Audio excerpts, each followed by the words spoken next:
팔복을 우리가 진행하는 가운데 벌써 6번째 마음이 청결한 자의 복을 우리가 생각하게 되었습니다. 심령이 가난한 자로 시작해서 또한 애통하는 자, 온유한 자, 의에 줄이고 목마른 자, 그리고 긍휼히 여기는 자까지 제가 이렇게 말씀을 준비해 보면서 보면은 하나의 공통 분모를 가지고 나가는 것이 있더라고요.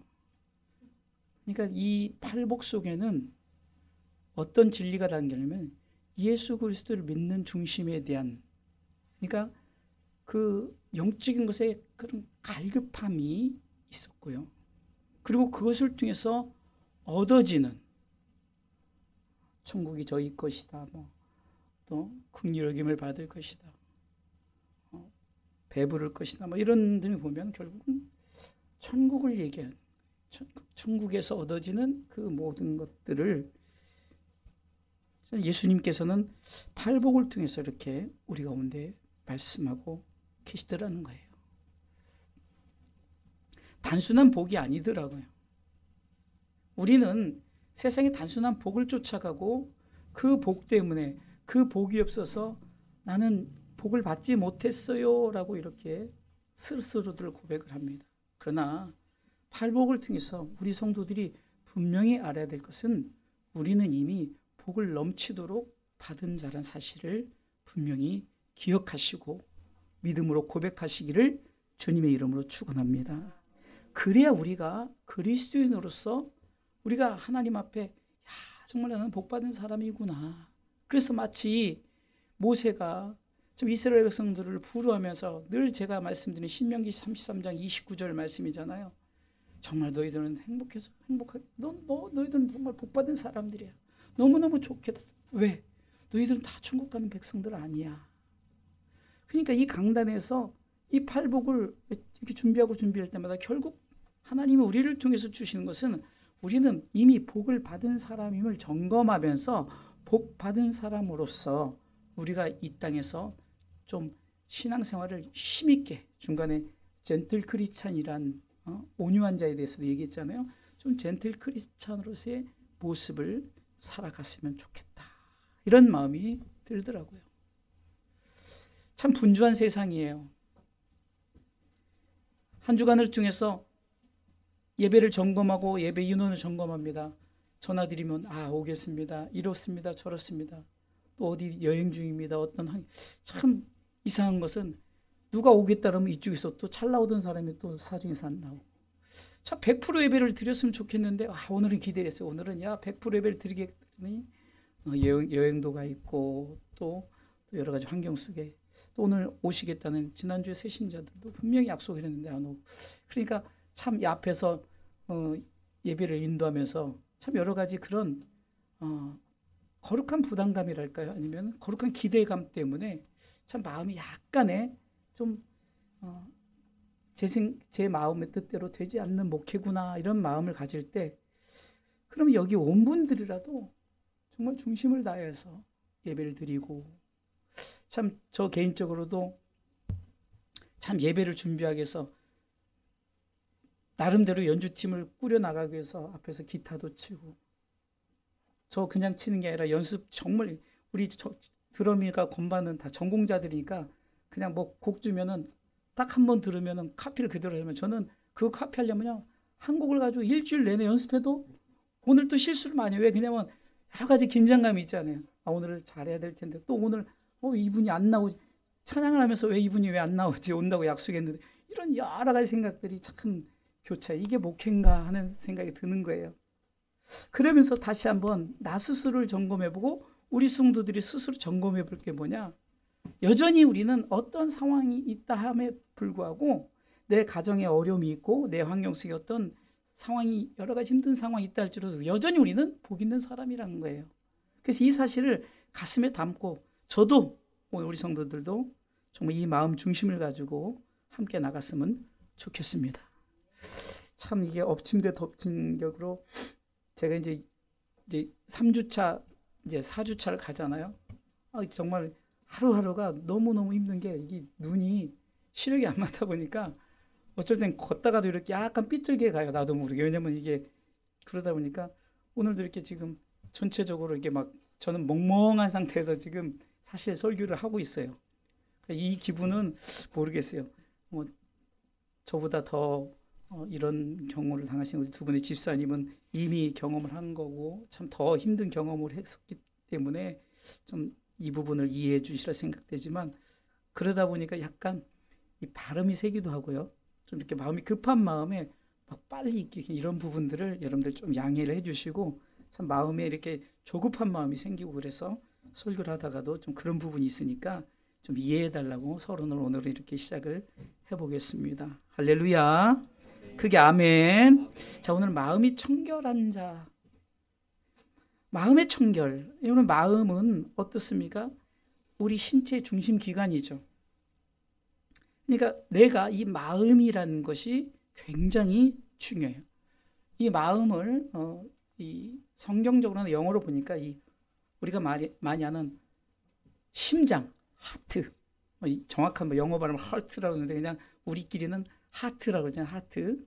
그러니까 심장이란 이런 뜻이 있어요.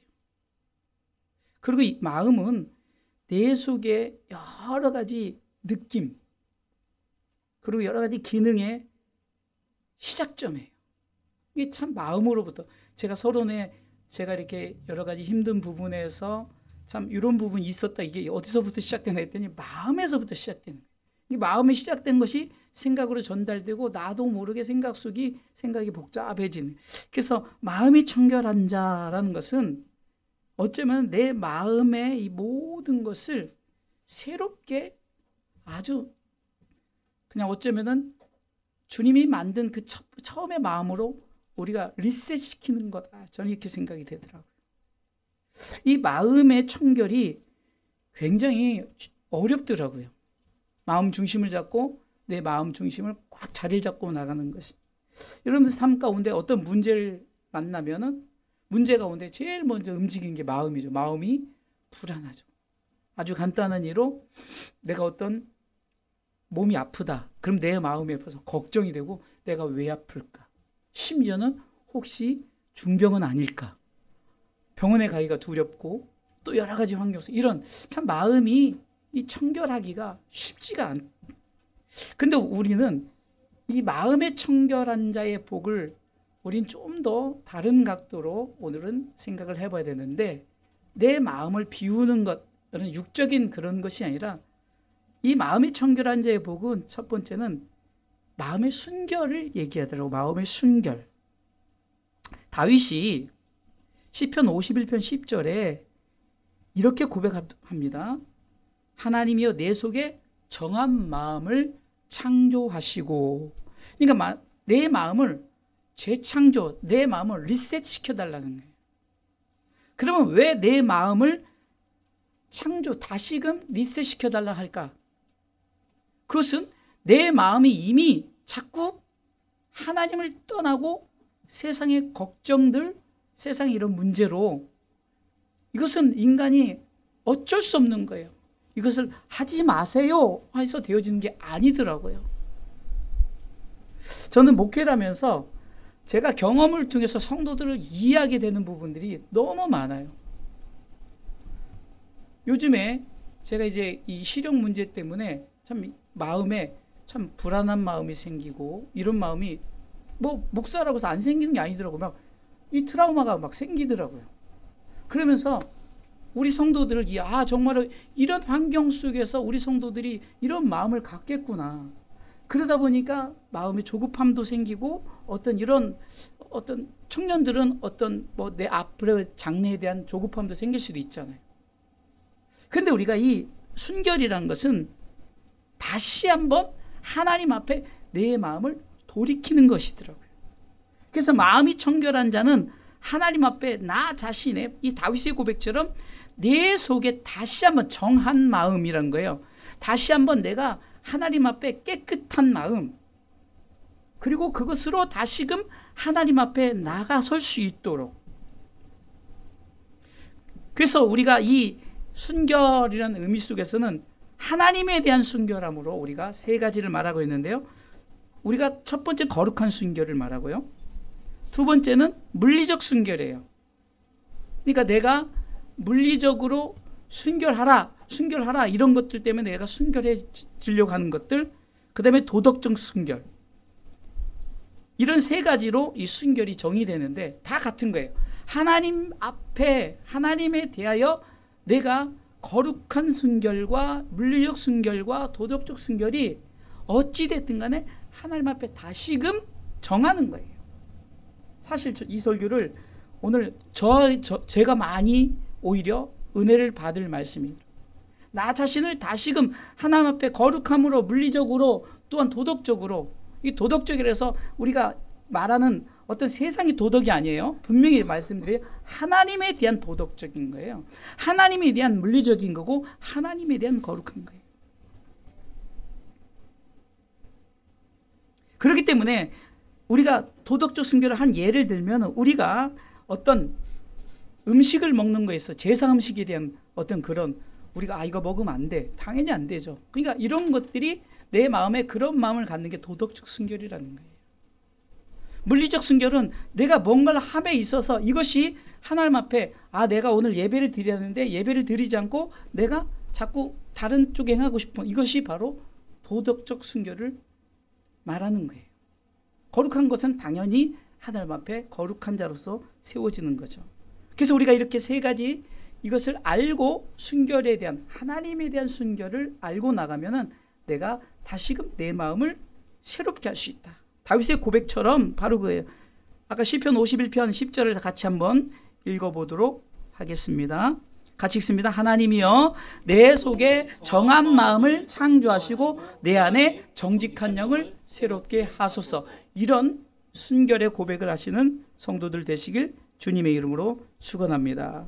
두 번째는요, 그러면 우리가 이렇게 정한 마음을 이렇게 해달라고 우리가 하나님 앞에 다시금 내 마음을 리셋시켜 주세요. 내가 다시금 도덕적, 물리적, 거룩한 순결 앞에 내가 나가게 해주세요라 했다면 두 번째 할 게 뭡니까? 마음을 지키는 것이 청결한 자의 복이더라고요. 예수님께서 마태복음 28장 18절로 20절에 보면 그 지상 최대 명령을 내리잖아요. 근데 중요한 것은 19절 20절 보세요.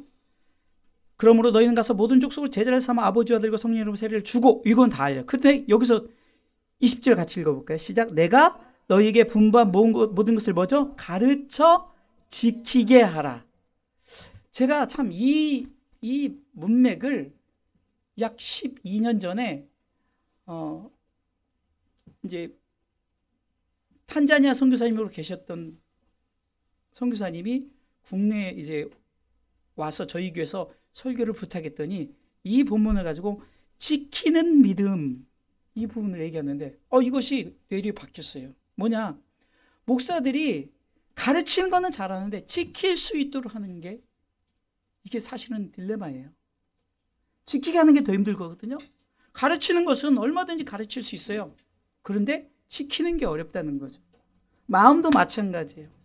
그래서 잠언서 4장 23절에는 이렇게 기록되어 있습니다. 잠언서 4장 23절 같이 읽어보도록 하겠습니다. 같이 읽습니다. 무릇 지킬 만한 것보다 더욱 네 마음을 지키라. 생명이 근에서 이에서 남이니라. 왜 마음을 지키라 할까? 이 마음이 생명이 시작이라는 거예요. 그러니까 여기서 말하는 생명은 뭘까요? 당연히 요한복음 3장 16절에 말하는 영생이죠. 우리가 예수 믿고 이렇게 살아야 됩니다. 우리가 예수 믿고 끝까지 믿음을 지켜야 됩니다. 이것은 뭐 성경에 나와 있고 뭐 늘 가르치는 게, 근데 이것을 지킬 수 있도록 서로 간에 다짐을 하는 거예요. 마음이 청결한 자는 두 번째 단계로 들어갈 게 뭐냐면 지키는 훈련을 해야 돼요. 지키는 훈련. 왜요? 우리가 이것을 놓칠 수 없는 게 뭐냐면 분명한 이유가, 마음을 지킬 때 생명의 복을 주신다는 거죠. 신구약에 보면 4명의 인물이 나오는데 2명의 공통인물은 마음을 지키지 못한 인물이 있고요. 2명은 마음을 다시금 재정비하고 마음을 지킨 자들이 있더라고요. 마음을 지키지 못한 자는 대표적으로 사울 왕이에요. 사울 왕. 이 사울 왕이 하나님께서 선택할 때는 이스라엘의 첫 번째 왕이잖아요. 참 하나님이 왕을 달라 했을 때 굉장히 마음이 불편했음에도 불구하고 하나님이 저들에게 왕을 허락하며 첫 번째 왕을 세우며 참 겸손하고 준수한, 키도 크고 준수한 청년, 잘생긴 청년이었어요. 근데 그가 왕이 되고 나서 하나님이 전투 가운데 아말렉 사람과의 전투 가운데 다 죽이라고 했어요. 진멸하라고 했어요. 사무엘상 15장 8절에 보면 8절로 9절에 보면 아말렉 사람의 왕 아각을 사로잡고 칼날로 그 모든 백성을 진멸하라는 거죠. 그런데 9절에 보니까 같이 읽어보겠습니다. 사울과 백성이 아각과 그 양과 소의 가장 좋은 것 또는 기름진 것과 어린 양과 모든 좋은 것을 남기고 진멸키를 즐겨 아니하고 가치 없고 낮은 것은 진멸하냐. 자기가 판단한, 인간은 스스로 판단할 때 문제가 있는 거예요. 선악과를 따먹을 때도 하나님이 하지 말라는 명령 앞에, 말씀 앞에 순종하면 되는데 자기가 판단하는 거예요.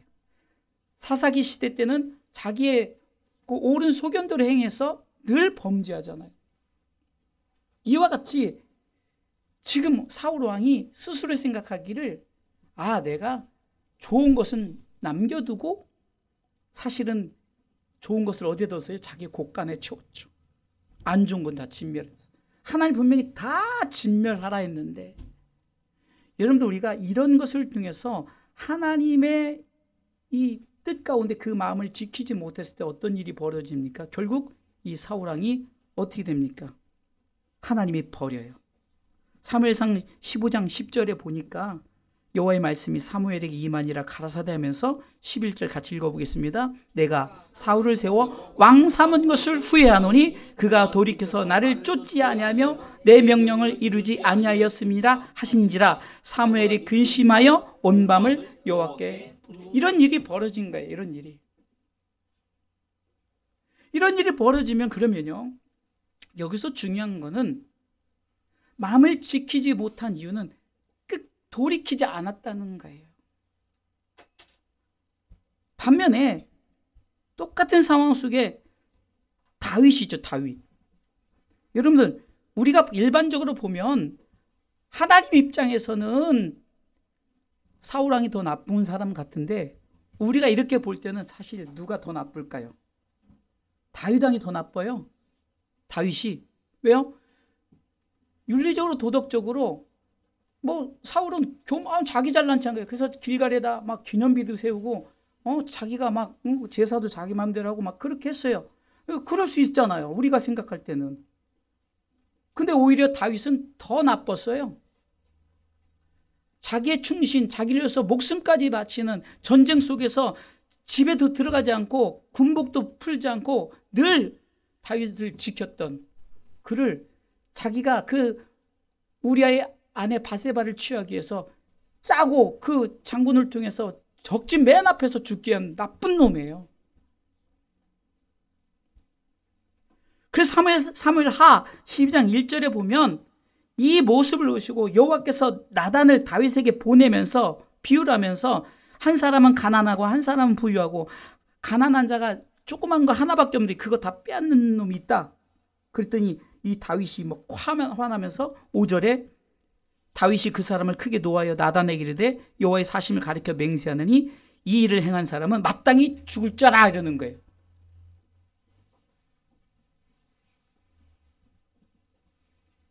그러면서 그 사람을 그렇게 했던 것을 사변을 갚게 하고 막 그렇게 큰 소리를 치는데 하나님이 이 나단 선지자가 뭐라고 말합니까? 바로 그가 너라는 거예요. 네가 그 사람이다 이거예요. 자, 중요한 것은 사울도 하나님이 선지자를 통해서 지적하고 다윗도 선지자를 통해 지적했는데 사울은 마음을 지키지 못해서 자살했잖아요. 전쟁에서 자살을 했어요. 그런데 이 다윗의 차이점 마음을 지키기 시작했어요. 그래서 아까 시편 51편 10절 말씀에 그가 막 침상을 적시면서 하나님 앞에 철저히 회개하고 하나님 내 잘못했어요. 나를 주 앞에서 쫓아내지 마세요. 나 마음 정했으니까 내 이제 정직한 영을 새롭게 하시고 그리고 내가 주의 구원의 즐거움을 회복시켜 주세요 하면서 하나님 앞에 회개했다는 거예요. 이게 마음을 지키는 자예요. 신약에 어떤 사람이 나옵니까? 가룟 유다, 뭐 말할 것도 없죠. 가룟 유다가 마음을 지키지 못한 사람 중에 하나예요. 요한복음 13장 2절에 보니까 마음을 지키지 못해서 이 사탄이 마음을 주관할 때 요한복음 13장 2절은 이렇게 기록되어 있습니다. 같이 읽어볼까요?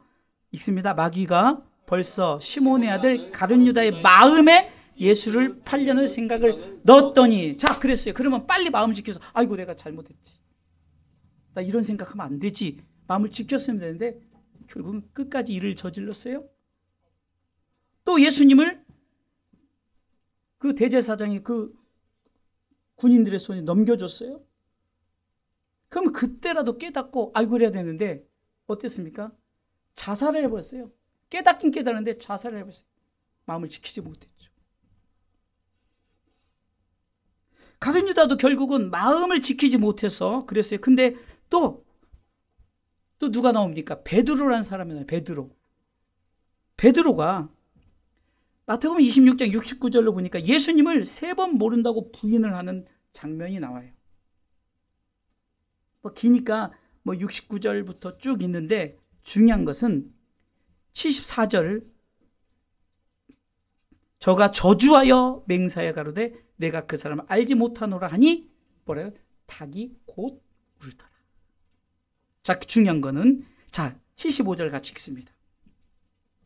같이 읽습니다. 이에 베드로가 예수의 말씀에 닭 울기 전에 네가 3번 나를 부인하리라 하심이 생각나서 밖에 나서 심히 통곡하니라. 중요한 건 이거예요. 더 나쁜 놈이죠. 가룟 유다보다 베드로가 더 나쁜 놈이에요. 그런데도 마음을 지키기 시작했어요. 내가 주님이 이렇게 말씀했지, 내가 분명히 3번 부인한다고 그랬지, 그때는 주님 내가 절대 호언장담했죠. 내가 주님을 절대 부인하지 않겠다고 했지만 꼭 끼워가니까 닭 울음소리에, 꼭 끼워하는 그 닭 울음소리에 생각난 거예요. 그래서 제가 한 번은 꼭 끼워란 설교를 했죠. 꼭 끼워는 주님의 말씀입니다. 또 꼭 끼워는 회개의 중심입니다. 뭐 이런 설교를 했던 기억이 한 10여 년 전에 납니다. 여러분 보세요. 중요한 거는 내가 다시 한번 돌이키면서 마음을 정하는 작업을, 내가 지키는 마음을 갖는 이런 자가 마음이 청결한 자가 되어야 된다는 거예요. 우리가 신앙생활하면서 베드로보다 다윗보다 더 나쁘게 살 수 있잖아요. 그러나 중요한 것은 베드로와 다윗은 돌이켰어요. 마음을 지켰다는 거예요. 그런데 사울과 이 가룟 유다의 이 동일한 부분은 뭡니까? 마음을 지키지 못하고 자살을 해버렸어요. 남의 일이 아니더라고요. 요즘은 참 교회 빛이 없어서 참 이 마음을 많이 안 갔지만 한 4, 5년 전에는 정말 교회 빛 때문에 세상 말로 미칠 지경이었어요.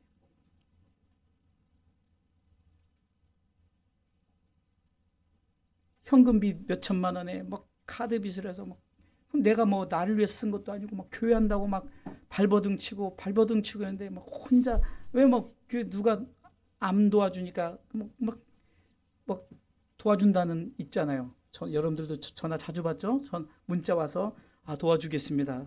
은행에서 재산금융권. 왜 힘드니까 막 그걸, 이 사람이 정말 이거 목회라는 건지 이거 빚을 갚다가 이거 그래서 정리도 하려고 이 모양 저 모양 다 생각도 하고 정말 너무 힘들더라고요. 그러니까 막 1억 10억 빚진 사람이 자살하는 게 이해가 가더라고요. 이해가 가요. 근데 그런 부분들을 이길 수 있는 게 뭐냐? 내가 마음을 지키는 거예요. 마음을 지키고 다 내려놓고 이제는 하나님이 하시옵소서 했더니 진짜 하나님이 하시더라고요. 여러분이 잘 알게 일사천리로 정말 현금빚도 다 갚고 여러분들의 헌금으로 제가 어디서 돈을 벌겠어요? 어찌된 여러분들의 헌금으로 다 이렇게 빚이 갚아졌죠. 중요한 건 마음을 지키지 못했다면 주사랑교회가 없었을 거예요. 그래도 끝까지 마음을 지키고 사모님이 또 우리 부목사님이 또 우리 성도들이 옆에서 목사님 힘내세요. 참 이 따뜻한 말 한마디가 결국은 지금 이 자리에 계속해서 주사랑교회 사역을 감당할 수 있었던 것 같아요. 중요한 거는 마음이 청결하기 위해서는 내가 마음을 정했다라면 지키는 이 마음을 지키는 자가 되시기를 주님의 이름으로 축원합니다. 세 번째는요. 자, 그러면 마음을 지켰다면은 우리의 삶이 이제 어떻게 살아야 됩니까? 하나님의 마음에 합한 자의 삶이 마음이 청결한 자의 삶이에요.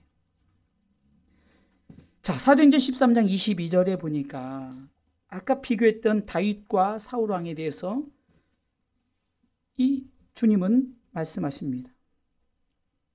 한번 읽어보겠습니다. 사도행전 13장 22절 있습니다. 패하시고 다윗을 왕으로 세우시고 증거에 가라사대 내가 이새의 아들 다윗을 만나니 내 마음에 합한 사람이라 내 뜻을 다 이루게 하리라 하시더니, 중요한 거는 마음이 청결한 자는 이제는 마음을 정하고 이제 내 마음을 이제 돌이켰잖아요. 리셋을 시켰잖아요. 그럼 이제 마음을 지키기로 했으면 이제 어떻게 살아야 되냐? 하나님의 마음에 합한 삶을 살아야 돼요. 곧 하나님의 뜻대로 하나님의 뜻을 위해서 살아가는 사람이 마음이 청결한 자의 삶이라는 거예요. 우리는 참 누구 마음에 들어야 될까? 복음을 위해서 사는 사람들은 히브리서 11장 38절에 믿음으로 사는 사람들이 열거하면서 마지막 결론적으로 38절에 이런 사람은 세상이 감당치 못하도다라고 말해요. 심지어는 막 사람을 톱으로 켜버리고 베드로는 거꾸로 십자가를 지고 막 뜨거운 그냥 물에 아주 그냥 사람을 그냥 넣어 삶아버리는 거죠. 그냥 여런 그들이 결국은 뭡니까? 하나님의 마음에 합한 삶을 살고자 그렇게 살았더니 그들을 세상이 감당치 못한 자다라고 성경은 말씀하고 있어요. 왜 세상이 감당치 못하는가 했더니 하나님의 뜻을 이루려고 노력을 하는 사람들이더라고요. 곧 저들은 이기는 자, 승리자라는 거죠. 요한계시록 2장과 3장에 7교회가 나오는데요. 공통적으로 귀 있는 자는 성령이 교회들에게 하시는 말씀을 들을지어다 결론을 내리면서 그 전에 항상 하시는 말씀이 이기는 자는. 그래서 대표적으로 요한계시록 3장 12절에 이기는 자의 복을 다 같은 말이에요. 하나님 나라의 복을 만든다고 말하는데 이 부분만 같이 읽어보겠습니다. 이기는 자는 내 하나님 성전에 모여 기둥이 되게 하리니 그가 결코 다시 나가지 아니하리라. 내가 하나님의 이름과 하나님의 성 곧 하늘에서 내 하나님께로부터 내려오는 새 예루살렘의 이름과 나의 새 이름을 그 위에 기록하리라 라고 분명히 기록하죠. 그러니까 하나님 나라의 복을 이기는 자에게 준다. 그러니까 마음이 청결한 자에게 준다는 거죠. 결론적으로 말씀드릴게요. 마음이 청결한 자는 마음이 순결해야 된다. 이 말은 내가 다시금 마음을 돌이키고 리셋을 시키는 거예요. 거룩한 순결, 도덕적 순결, 물리적 순결로 나를 돌이키는 거죠. 그 다음에 그 마음을 지키는 자. 그리고 내가 이제 하나님의 마음에 합한 대로 살아가는 것이죠. 자, 이런 자의 복이 뭐라고 말합니까? 오늘 8절 본문이 같이 읽어보겠습니다. 마음이 청결한 자는 복이 있나니 저희가 하나님을 볼 것임이요. 예수님의 기도문 중에 요한복음 17장 24절 말씀에 제가 참 제 설교는 성경을 많이 읽습니다. 왜냐하면 제 말보다 성경 말씀이 진리잖아요. 제 말 100번 하는 것보다 말씀이 정확하게 말하고 있어요. 자, 24절이요.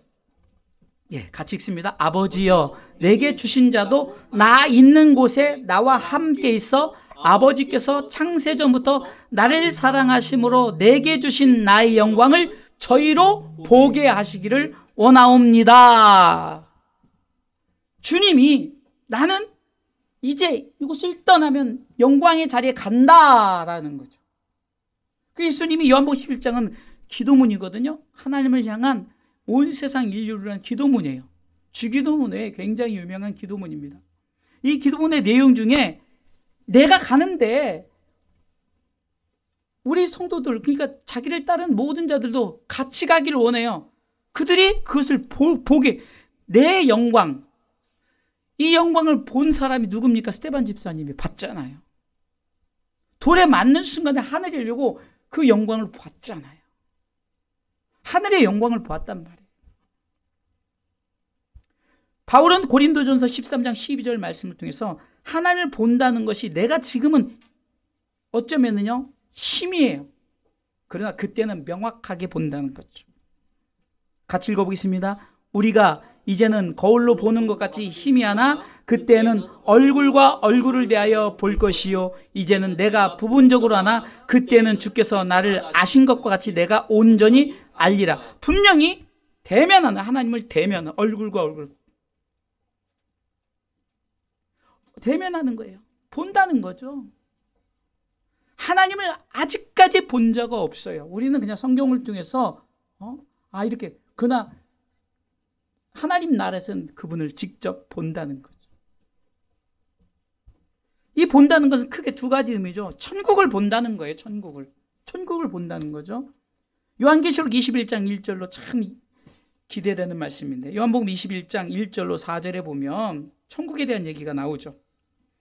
우리 성도들은 소망을 갖고 읽어봅시다. 시작. 또 내가 새 하늘과 새 땅을 보니 처음 하늘과 처음 땅이 없어졌고 바다도 다시 있지 않더라. 또 내가 봄에, 자 분명히 또 내가 뭐예요? 봄에 천국을 봤죠? 읽어보겠습니다. 거룩한 성 새 예루살렘이 하나님께로부터 하늘에서 내려오니 그 예비한 것이 신분과 남편을 위하여 단장한 것 같다. 여기까지만 읽어도 돼요. 아까도 분명히 이기는 자에게 요한계시록 3장 12절에 하나님의 이름과 하나님의 성 곧 하늘에서 내 하나님께로부터 내려오는 새 예루살렘이라고 이기는 자가 보는 것에 대해서 얘기했죠. 여러분들, 많은 이단자들이 참 천국을 이곳에 져놓고 저곳에 놓고, 제가 옛날에 한번 이런 비유를 했어요. 어떤 사람이 일평생을 금을 모아가지고 그냥 트렁크에 가득 몰고 이제 천국문에 입성해서 끽끽 그냥 내가 진짜 막 얼마 이 금 이만큼 이 엄청난 거를 내가 열심히 모아가지고 이제 천국문에 가서 뭐 하려고 이렇게 가지고 갔어요. 이건 예입니다. 뭐 이런 일이 있는 건 아니고, 그때 그 앞에서 딱 그 천국문을 지키는 수문장이, 야 이거 갖고는 여기 천국문 입구 야 한 평도 못 가라 이러는 거예요. 하나님의 나라는 우리가 뭘 해서 나라가 준비되어지는 게 아니에요. 그런데 이단자들의 특징이 뭡니까? 야 우리가 뭐 해서 나라를 만들자 이러죠.